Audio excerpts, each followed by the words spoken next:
Bom, tava aqui olhando o meu caderninho, né, onde eu anoto aqui os temas de vídeos, ideias que eu tenho aqui pro canal, e tava pensando sobre, deixa eu ajeitar um pouquinho essa câmera aqui. Tava pensando sobre um tema que eu anotei aqui e que eu anotei apenas uma única frase para poder pensar sobre isso depois, que é sobre a escrita e como ela se relaciona com a nossa vida interior. Mas a frase que eu anotei foi o seguinte: como a linguagem cura o ressentimento da alma. E esse tema do ressentimento é um tema muito próprio, né, do nosso tempo, muito assim importante, que chama a atenção bastante, né, da nossa relação com as pessoas, da nossa relação conosco mesmo, né, da nossa relação principalmente com a linguagem. Pode não parecer, mas a força que a linguagem tem nesse processo ela é muito grande, porque há uma relação muito profunda entre aquilo que nós falamos, aquilo que acontece na nossa vida, né? Isso é uma coisa que a gente já percebe já há um certo tempo, né? Quando a gente analisa, estuda sobre as civilizações e percebe que há um padrão em relação a como elas observavam o aspecto sonoro, principalmente o aspecto sonoro vocal, né? Ou seja, o que falamos. E um dos elementos mais fortes e mais representativos disso é o próprio Antigo Testamento, onde Deus criou o mundo através do verbo, né? Ele fala, faça-se a luz e a luz se faz. E a partir da sua fala tudo vai se constituindo. De maneira análoga, né? Buscando inspiração nesses conhecimentos, a filosofia também trabalha dessa forma, né? Entendendo que esses livros sagrados, esses mitos antigos, eles estão todos falando em diversos níveis e eles trabalham a um nível simbólico que consegue fazer uma comunicação entre aquilo que está sendo contado como uma história antiga do universo, do planeta, né, do ser humano, para algo que pode ser utilizado hoje. Então, a fala possui um poder muito grande de criar aquilo que nós manifestamos.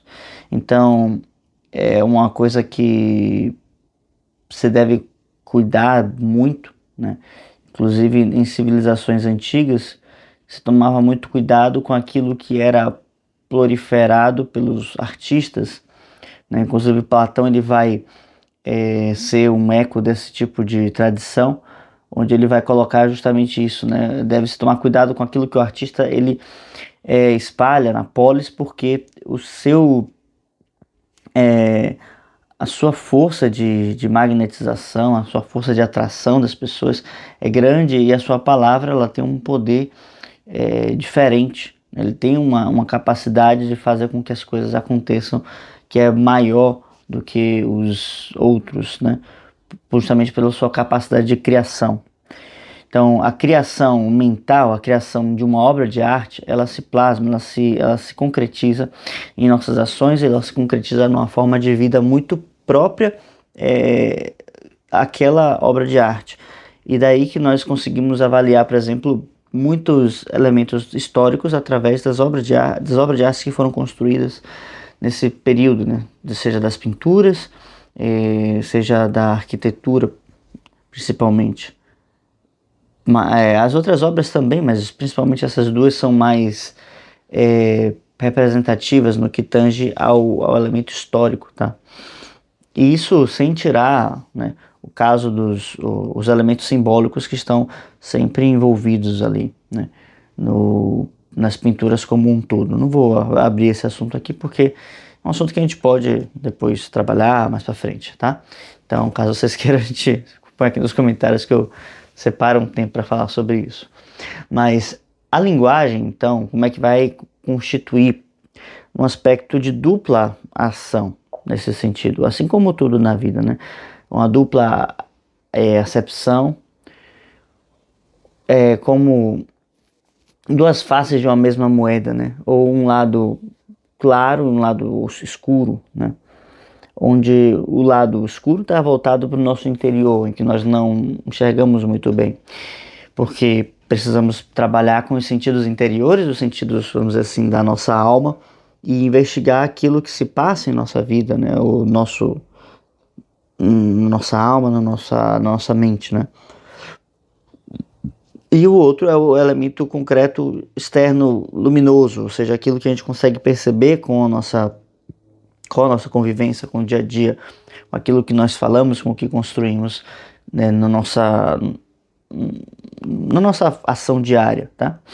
Então, ah, quando falamos, manifestamos algo que está no nosso pensamento. E essa manifestação, ela pode ser uma coisa, assim como a gente fala, da boca para fora, né? Pensamos ali, ou que não pensamos direito, mas de alguma forma nós pensamos isso e falamos. Ou pode ser algo realmente que está concretizando uma inquietação interior muito profunda, né? Dessas duas formas, há elementos que a gente pode também ler nesse sentido de entendimento, né?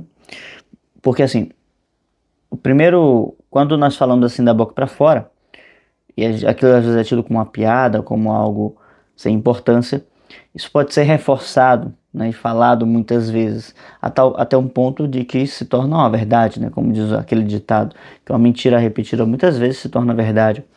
Isso vale para as coisas que nós construímos no nosso interior. À medida que a gente vai falando, a gente vai reforçando um condicionamento, um posicionamento mental, fazendo com que a gente crie uma realidade psicológica. E daí que nasce, por exemplo, o ressentimento, tá? O outro elemento na fala é justamente esse elemento que se externaliza, ele vai estar relacionado com a comunicação, né? E com uma necessidade grande que a gente vai precisar desenvolver de estabelecer uma comunicação que flua entre todos nós, porque a comunicação ela é sempre uma via de mão dupla, né? E sempre depende daquilo com que o outro escuta, daquilo que o outro está entendendo. Eu posso falar muito e muito eloquentemente, mas se o outro não tem condições de acessar aquilo, ou se tem um certo preconceito, né, ou um trauma em relação ao assunto que eu estou tratando, ele não vai entender aquilo que eu estou falando, mas sim aquilo que ele está escutando, né? Ou seja, ele não escuta a minha voz, ele escuta as suas próprias vozes que não que as suas próprias vozes interiores que são como que despertadas ou reavivadas pelo meu discurso. E de forma automática, né, mecânica e imediata, assim, e refletida, né, ele junta as duas coisas como se fossem uma mesma coisa. E, na verdade, são dois elementos completamente diferentes, tá? Então, assim, o processo de comunicação, ele necessita dessa limpeza, né? Ou seja, definir termos, né? Isso se fala até na faculdade, né? Quando a gente está apresentando um trabalho mais técnico, né? Todas as palavras que a gente utiliza, né? De forma técnica, elas precisam serem primeiro esclarecidas, né? Nossa terminologia precisa ser esclarecida para que se compreenda o que eu estou querendo dizer com aquela palavra. Uma vez que hoje a gente tem baixa uma baixa uniformidade no discurso, ou seja, os discursos eles são todos, como posso dizer, eles são caóticos porque não se tem uma unidade neles, e essa unidade é o que permite com que a gente compreenda o que se está falando. Eu estou falando alguma coisa, você está entendendo exatamente aquilo que eu estou falando. É muito difícil que isso aconteça, porque não trabalhamos nas mesmas chaves simbólicas, principalmente. A grande confusão da comunicação do ser humano é simplesmente uma confusão nos símbolos, né, que carregamos como elemento inspirador, como elemento de orientação, e na valorização que esses símbolos trazem, né? Então, isso é um processo de construção que, apesar de ser um diagnóstico simples, é um processo de construção que demora-se muito para alcançar. Tá bem, então, estabelecido esses elementos todos que eu estou colocando agora, vamos para aquele ponto do reforço que eu falei, mas agora há pouquinho. Então, à medida em que eu falo algo, eu vou reforçando aquela condição psicológica em mim. Isso faz com que eu construa uma espécie de coágulo psicológico, né? Um coágulo que trava naquele ponto, um coágulo que nada mais é do que uma espécie de trauma sobre aqueles tema, né? Aquele ponto que é sensível. Esse coágulo, né? Essa, essa trava que a gente tem. Eu falei trauma, mas não necessariamente é um trauma, né? Mas opera de forma semelhante, né?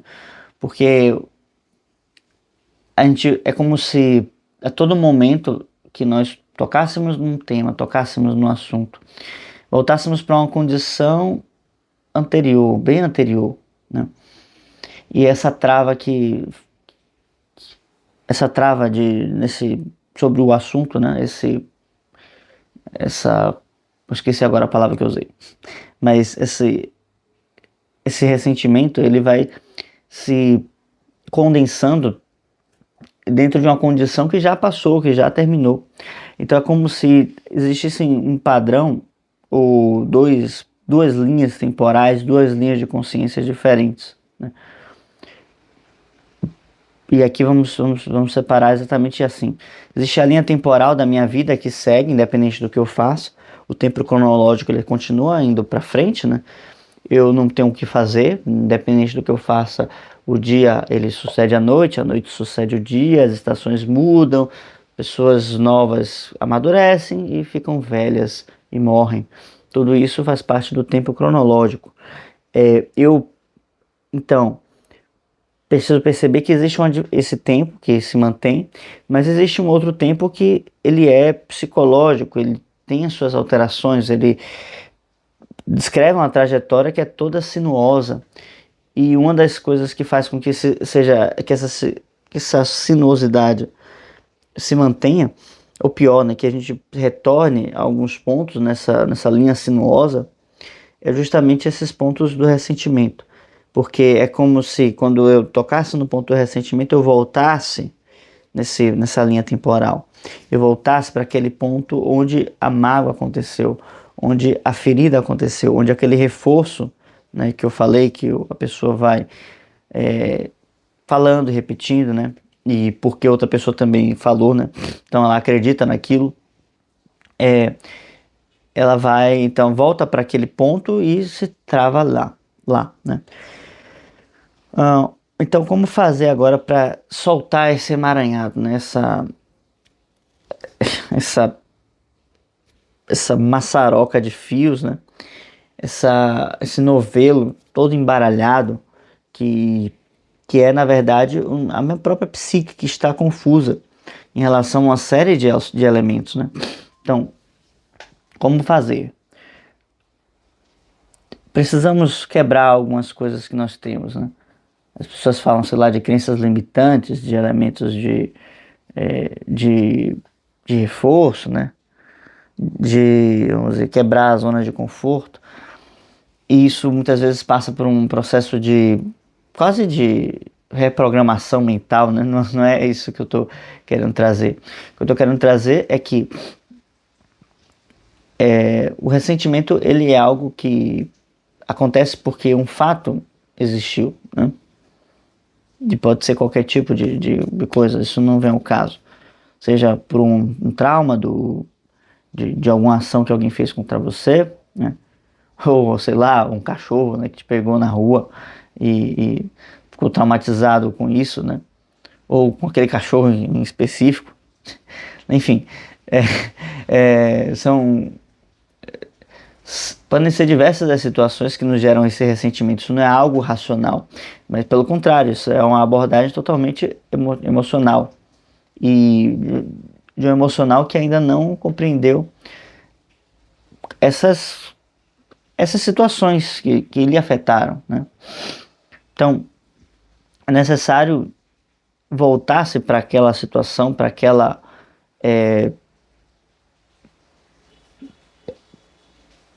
para o resultado, vamos dizer assim, ou o ponto na sua consciência onde aquelas coisas estão confusas e machucadas. E é necessário fazer um trabalho de linguagem em cima disso. E como é o trabalho que a gente faz de linguagem? Primeiro ponto é adquirir certos vocabulários, mas e tal, porque muitas vezes a gente não os possui, né? E daí vem algo que as pessoas buscam, que as pessoas falam, chamam, né, de ressignificação, mas eu não gosto dessa palavra porque eu penso que ressignificação nada mais é do que fantasiar alguma coisa. E eu não trabalho por aí. Eu penso em, bom, se eu tenho um problema, uma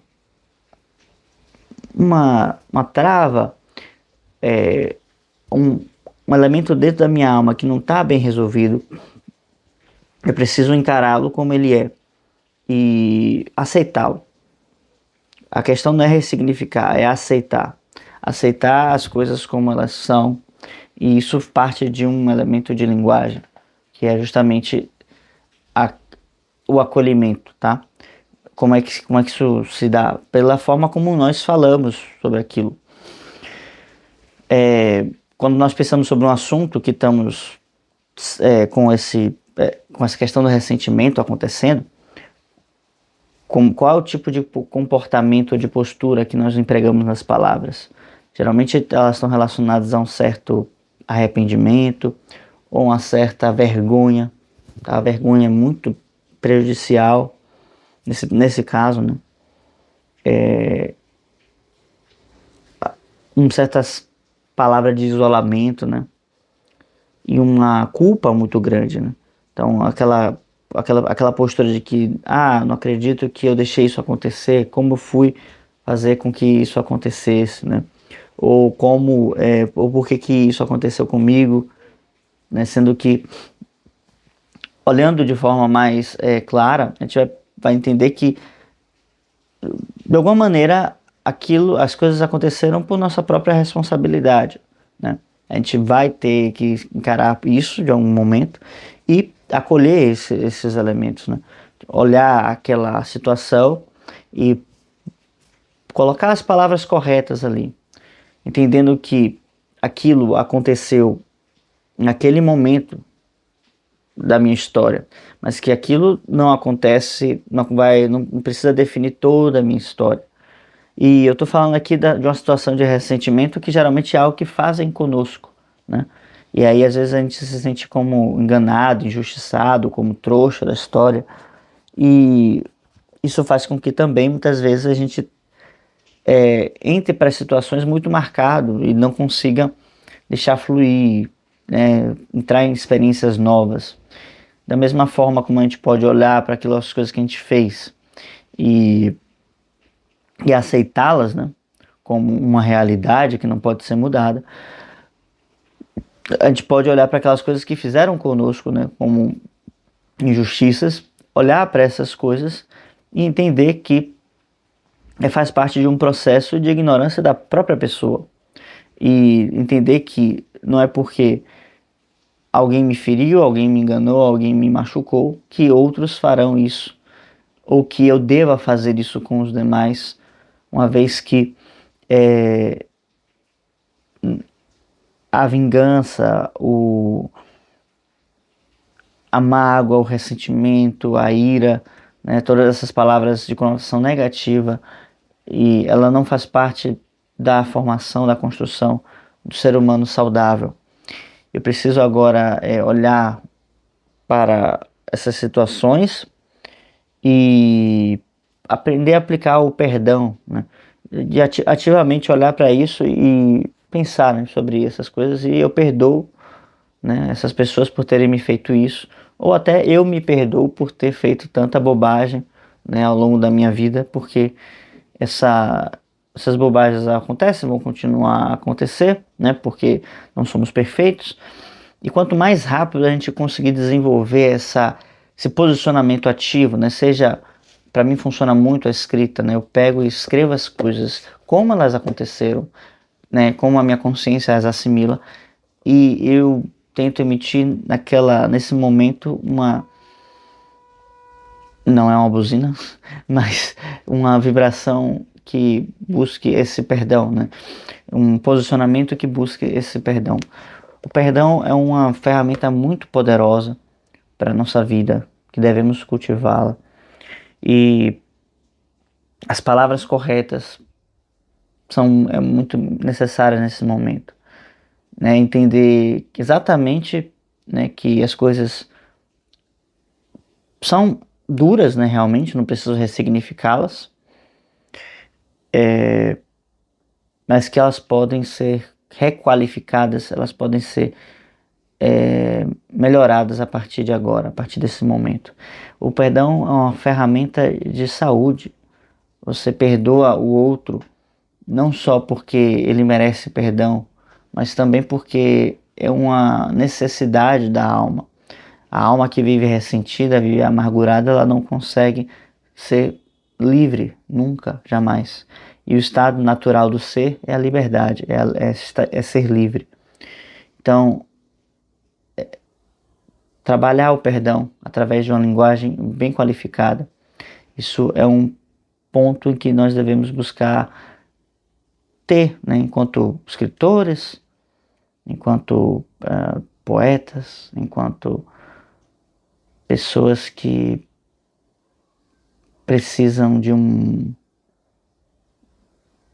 enquanto artistas, né, que buscam esse esclarecimento e essa construção dos sentimentos e da vida com mais consciência nesse processo, tá? Então, muito obrigado para você que ficou até aqui. Caso algo não tenha ficado claro, por favor, deixe nos comentários. Um like no vídeo ajuda bastante o canal, o seu crescimento, engajamento e, por favor, se inscreva. Ah, claro, esqueci o Clube do Livro, né? O link vai ficar aqui na descrição, caso você tenha interesse em participar, tá bom? Manda uma mensagem pra gente lá no WhatsApp que podemos tirar suas dúvidas. Tchau, tchau.